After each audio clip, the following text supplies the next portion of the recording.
Meron na pong bagong Jesus yata ang mga DDS. Bakit? Mukhang ito ay planong lagpasan si Buloyski. Naku, may sinasabi Si Boss Mark Lopez may sinasabi, mga kababayan. Bukod po doon sa sinabi niya, tayo din po nagwa-water cannon na fake news, mga kababayan. Siguro gusto niyang i-justify, no? Si Kristo nga no? Kung ano-ano sinabi dati. Kung si Jesus nga, merong isang tao, sabi niya dito, merong isang tao who was accused by his own leader as spreading fake news. No? Dahil yon mga kababayan, dati si Jesus Christ, kumbaga, sinasabi niya, ako ang anak ng Diyos. Yung ganito, ganyan. Iba naman yon. Diba? Yun, kailangan ng panahon. Para mapatunayan. Diba? Yung kanya, tinuldukan niya, sinabi niya, nagwa-water cannon din po tayo. Ibig sabihin, tapos na. Meron bang natapos na pagwa-water cannon? Ang Pilipinas sa China? Wala. So, fake news talaga yun. Di ba, Ma'am Aba? Present daw siya. Remember that man who was accused by his own leaders as spreading fake news after he was crucified, no? Si Jesus Christ yan. And put to death, his word then became the truth to many. Ano ang magiging totoo doon sa sinabi mo? Na water cannon. Kung sana kung sinabi mo, diba? Water cannon. So yan, patungkol yan doon sa future. So may pag-asa na mag-water cannon. Pagka nangyari, yung nag-water cannon nga ang Pilipinas, doon magkakatotoo yung sinasabi mo. Diba? Pero sinabi mo, boss ibig sabihin, nangyari na yung sinasabi mo. Walang katotohanan. He has now 1.4 billion followers worldwide. Sabi tuloy nung nag-comment dito kay Mark Lopez. Eloisa Reyes, he was crucified daw. Sabi, naku, eto si Luminous. Si Trixie, Galileo got trumped. Eto naman, si Galileo naman. Sabi, nung si Galileo po, may sinabi ganito, ang lumanay na boses. Diba? Umabot sa punto ng Galileo yan. Hindi daw nila alam kung ano ibig sabihin ng fake news. Ang ibig sabihin ng fake news is fake news. Maling pagbabalita, maling impormasyon, pekeng balita, yung hindi naman totoong balita. Lalo na yan. Yung kasamahan nyo na si Mark Lopez. Fake news. Sabi niya nga, opo, fake news po ako. Tapos yung isa, opo, tanga po ako. Di ba? Mga kababayan, napakadali hong intindihin. Kung sinabi ni Lopez, magwa-water cannon din po kami, baka hanggang ngayon, hinihintay pa natin. At kung bukas, mag-water cannon ang Pilipinas, iyon. No? Yun yung pwedeng tumugma kung sakasakali dito sa sinabi niya kay Jesus Christ. No? Kaso sabi niya, water cannon din po tayo. Wala yun, tapos na yun. Meron bang nangyari? May nabalitaan ba tayo? May nakita ba tayo? Wala. Yun yung sinasabi natin dito, mga kababayan. Sasabihin pa nila, hindi po namin alam kung ano po ang ibig sabihin ng fake news. Kasama po ba yung mga clickbait doon?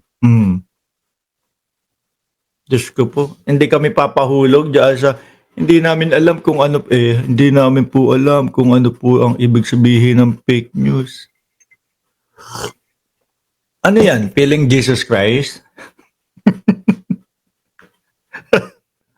Na ngayon madaming naniniwala ngayon kay Jesucristo.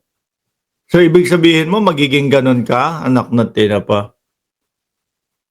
Ewan ko ho, mga kababayan, kung ito ay papaniwalaan pa ng tao.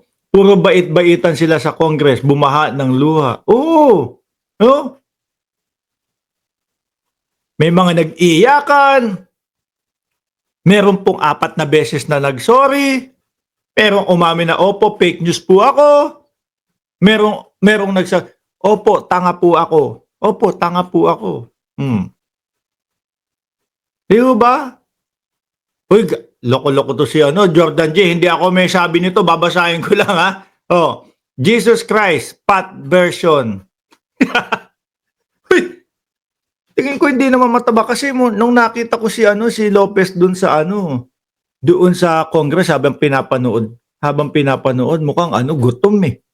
No? Sabi ko, mukhang mas gutom pa to doon sa sa ba yun? Mukhang mas gutom pa tong itsura ni Lopez kesa doon sa lawyer na Presidente, gutom na po kami. Di ba? Ang lalayo nung eksplanasyon nila, mga kababayan, umabot na po ng siyensya.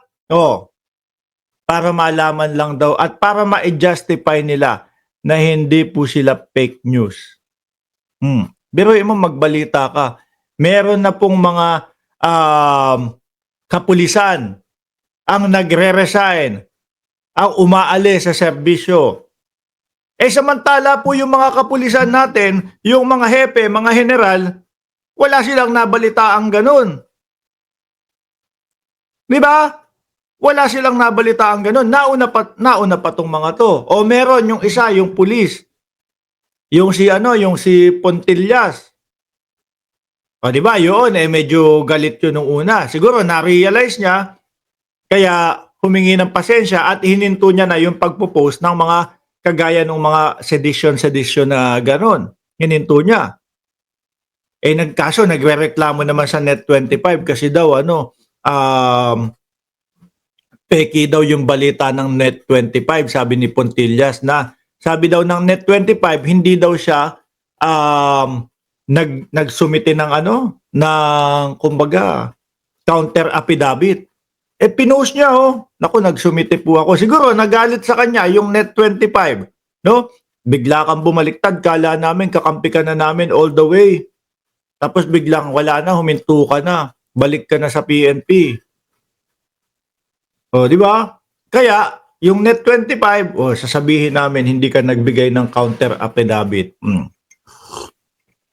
Si Pontillas po ang nagrereklamo mismo noon, mga kababayan.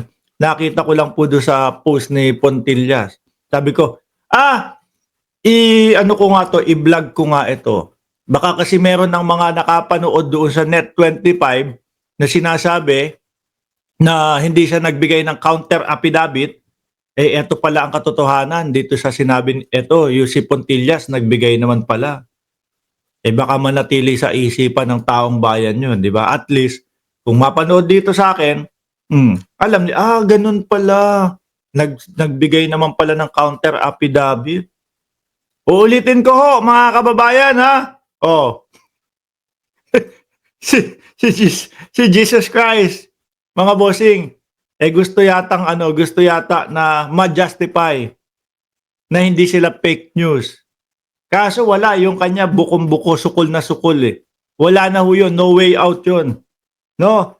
Sa atin po, mga Pilipino, sa Tagalog, kapag sinabing nagluto, naglaba, nag-fake news, nangyari na po yan. Diba?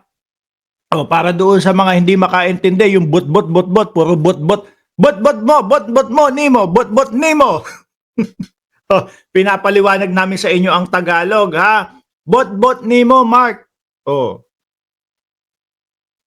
Para hindi naman puro bot-bot Nemo ang inyong comment dyan. Pinapaliwanag namin nang maintindihan ninyo ang wikang Tagalog na mismong dapat kumbaga universal language ng mga Pilipino. Doon tayo magsasama-sama at doon tayo magkakaintindihan. Kaso yung iba hindi nyo alam no?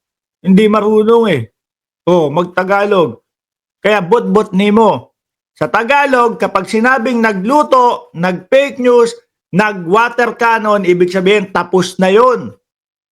Wala namang naging balita na nag-water cannon ang Pilipinas. Wala namang nakapipakitang video na gumanti ang Pilipinas sa China.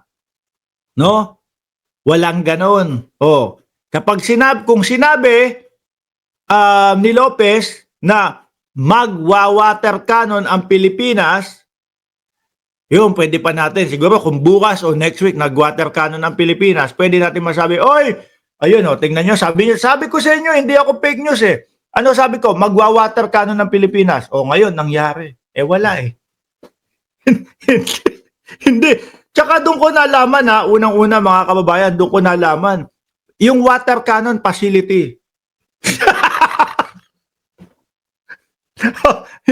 yung water cannon ng Pilipinas facility. Ewan ko kung saan nakatayo yung pasilidad na yan na water cannon. Bahala silang ipaliwanag na yan. Sila naman yung mga naka-imbento niyan eh. O, iwanan na natin to.